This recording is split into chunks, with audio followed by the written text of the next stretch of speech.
Welcome to the Spotlight Series. I'm your host, Scott Nerney. We're taping from the Coesit Inn. I suggest you stop down, come see us on a Tuesday night. We're here taping, and we have incredible guests you can watch, grab dinner. The bar is open and pouring. You'll be glad you stopped by.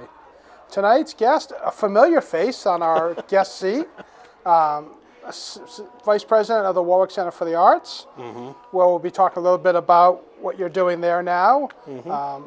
A playwright and director of A Christmas for Carol, which we had a little part in the paper and we loved. Congratulations on that success. Thank you. And that comedy piece must lead into what you do for your real job. So tell us a little bit about who you are other than what we've seen before. So yes, I am a director and I do get around working with the arts around, but one of the main things I do is I run Bring Your Own Improv. It's a family-friendly comedy show right here in Warwick that allows you not only to sit and watch, but if you're up for it, you can come on stage and play as well. We think the importance of play is something that everyone needs. And so we created this system to say, oh, you don't have to just sit and be like, oh, well, we're the pros, sit back and watch us. Come get involved and have a good time. Or if it's like, not for me, then just sit and laugh and, it's all about having fun.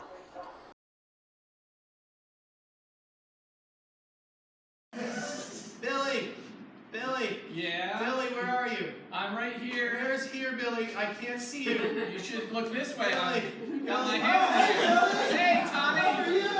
I'm okay. Oh, hey! Hey! How's it going? Well, I want to play hopscotch down here. Can you see down here? No. Down there. Where? Right there. Because I can't see it over here. Don't worry, you're right. I'm going to step right There. I see. I don't look where I walk. I think I'm stepping in the stone. I'm not sure. Oh, hey, look, there it is down there. I'm going to pick up the rock. I've never been good at playing Okay, hopscotch. almost. I am pointing sort of at it. There we go. I am touching the rock. It helps to pick it up. Oh, no, move. No. I'm mesmerized by your pointing. I know. I should grab it with my hand. Yes, I have my hand on it. It should close. Oh, there we go. I got the rock. I also like blood rushing to my head. I'm petrified with fear. Okay. I don't know if you should be playing if you're in that bad a condition. Luckily, I'm young and limber.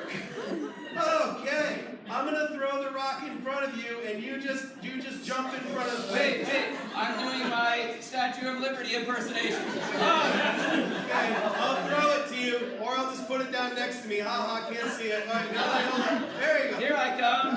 Okay. Ow! That's a rock. No, I'll throw it to you. Okay. Let me step back out of your way.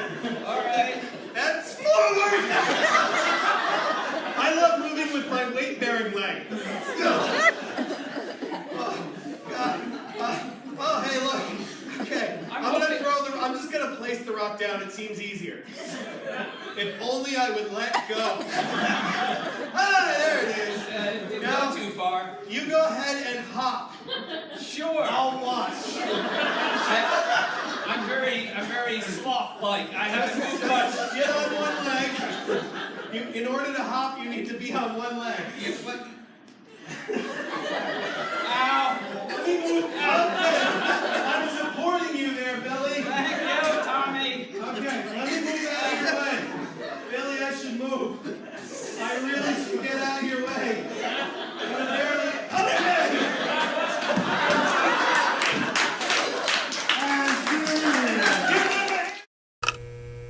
So where do you do this? So we do this at the Warwick Center for the Arts, which is right in Nappanog, right next to City Hall, the library. It is within all of our favorite rotaries. The Warwick Center for the Arts is an art center that offers not only the gallery space, but multiple programs, including visual and performing arts, and is kind of a pillar of that area. And what times are these shows? Our shows are Friday nights, 8 o'clock and 10 o'clock. That's actually a recent change from what we normally did. Okay. We were finding families wanted to really get time to have dinner before they were able to go to the show. So we moved our time slots back because we really wanted to make sure families were able to, eat and then come enjoy themselves, have fun. And then we have a later show we're calling our Caffeinated Insomniac show because it's at 10 o'clock at night. But we were finding there were a lot of people who worked late at night and they were getting out at 9 and they couldn't make our old show. So now they'll be able to get out of work and still come, have a good time. It's not as much as a family show, but it's a good show for teens and adults.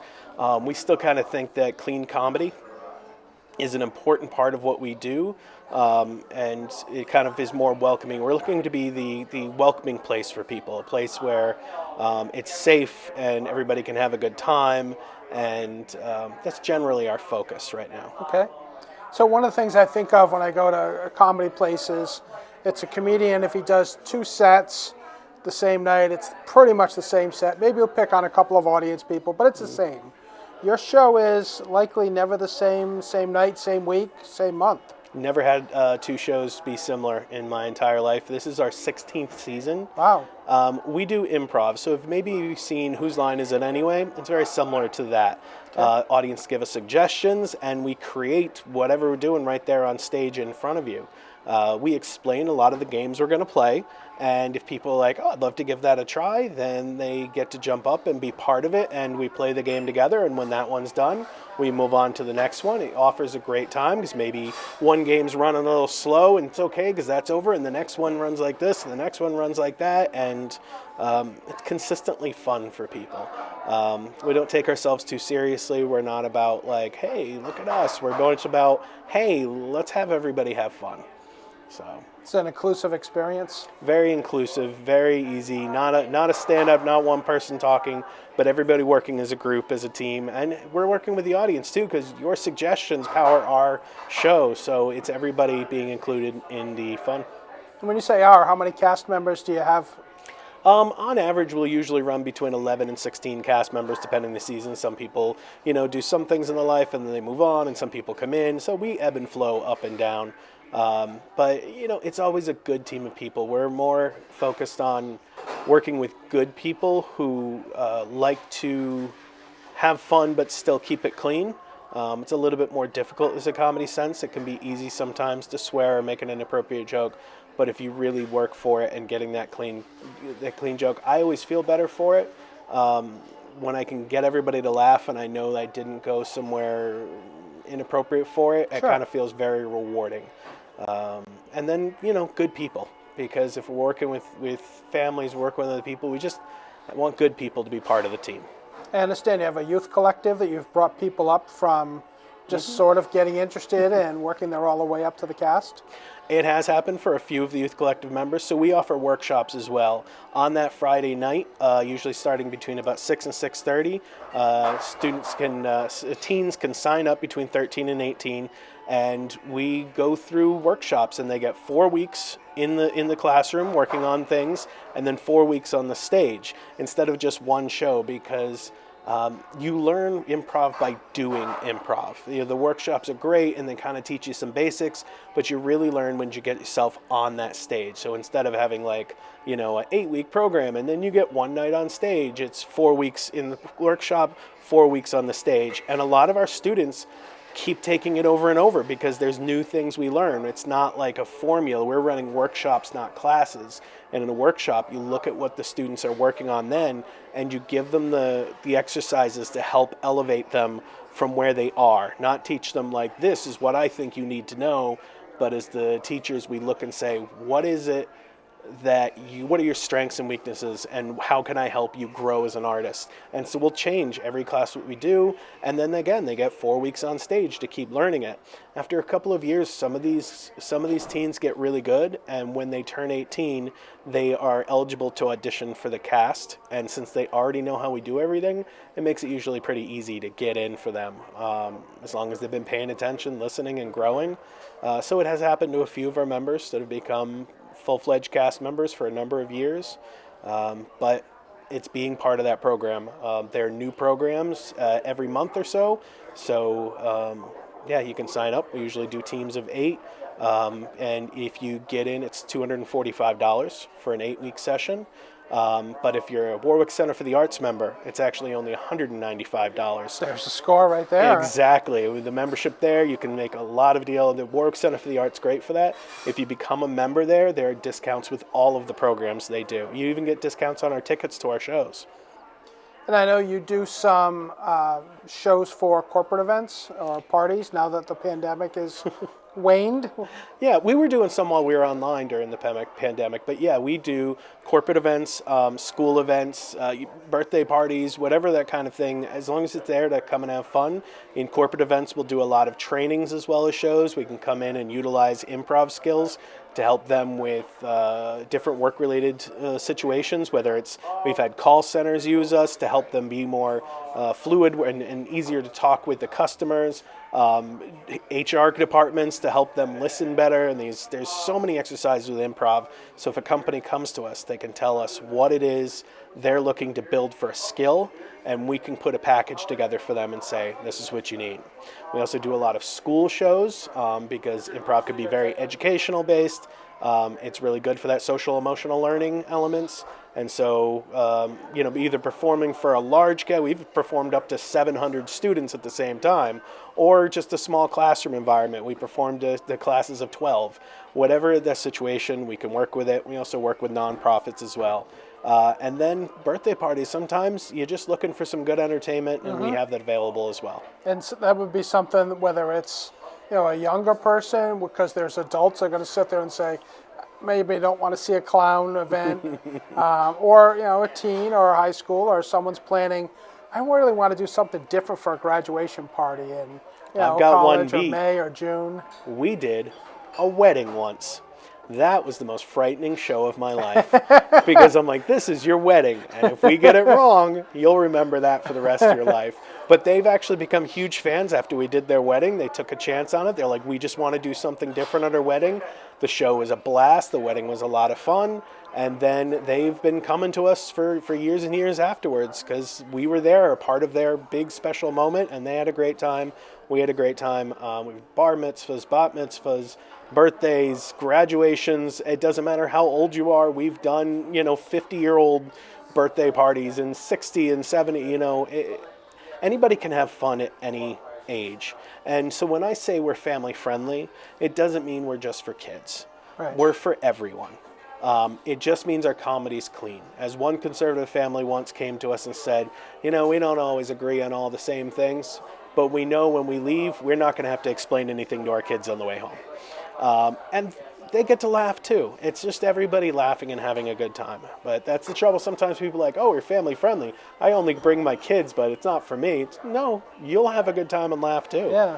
So. And not just 16 years of experience doing this, but you're some awards you've won in the past. Rhode Island Monthly and Motif Awards. Yeah. It was really cool to win a lot of those and back to back. And both of those awards are based on people who come in and vote. So those are people who actually supported us and did that. You don't pay for those awards. You've got to get your support from your base.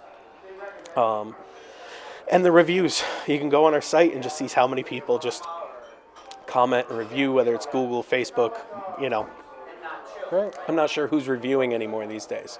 There's got to be a couple. They prompt me all the time. How was your visit? I promise if I get one, I usually do it. They tell me I'm in the top 1/1,000,000th of reviewers. Oh, well, fantastic. I am a celebrity, of course. There you go. So where can people get more information? So if you visit bringyourownimprov.com, you can actually see everything on our site. You can see what our show is like. There's videos on the front. There are ways to get tickets online. If you buy them online in advance, there's some discounts there. You can look up how to book us. You can also look up all the games that we play. Before we start our show, when you sit in the audience, we put up the list of games we're going to play for that show. So you'd be able to go on the website, look them up, and see what it is there and be like, ooh, I wouldn't mind trying that. And you'll know what that is in advance. We also do gift certificates. I mean, a whole array of different things. So the website's very informative, very easy to use, and we hope you come and play. And I think that's a big thing for people. It's not just, when you had said whose line is it anyway at the beginning, that's just some dudes on stage and someone calling out the game. They do get, ideas from the audience, but we're up on stage, we're the professionals, but we can't do it alone. We want the help. So when we say bring your own improv, I think it's a double entendre, if I get my phrases right, that you're doing the improv, but their audience is actually bringing their own improv too. So Yep. They can get up and bring their own element of improv to it and have fun. Getting on stage is not as frightening as you may think. Some people get up there and they know exactly, and they're going there. And some people get up there and they get really nervous. Our team knows how to help you no matter where you are on that stage. If you're just like, I'm just trying to stand on the stage right now, we're going to make it easy for you. You're going to move around. If you're like, I want to get involved, that's fine. And if you're listening really carefully, we find a lot of people are like, wow, I knew exactly what to say. As long as you're listening, we're setting you up for punchlines, and all you got to do is just hit the home run when we've landed it for you. And it's a lot easier than the thing. So someone that's completely frozen up there, it could be a line of things to say to a statue you can get away with. That is an option that may indeed there. It's also cool to just be on stage and have your friends taking photos and say, oh yeah, it was hilarious up there. Absolutely. Yeah. People would love that. Hey, Daniel, it's been a pleasure again. Thank you very much for everything you do for the community. Yeah. And I know people will want to come out and see. BringYourOwnImprov.com. Check this man out. Check the shows out. 2 shows, 8 and 10, Friday nights.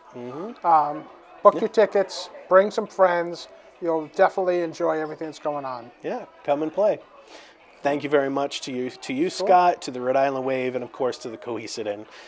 Absolutely. Thank you. Thank you.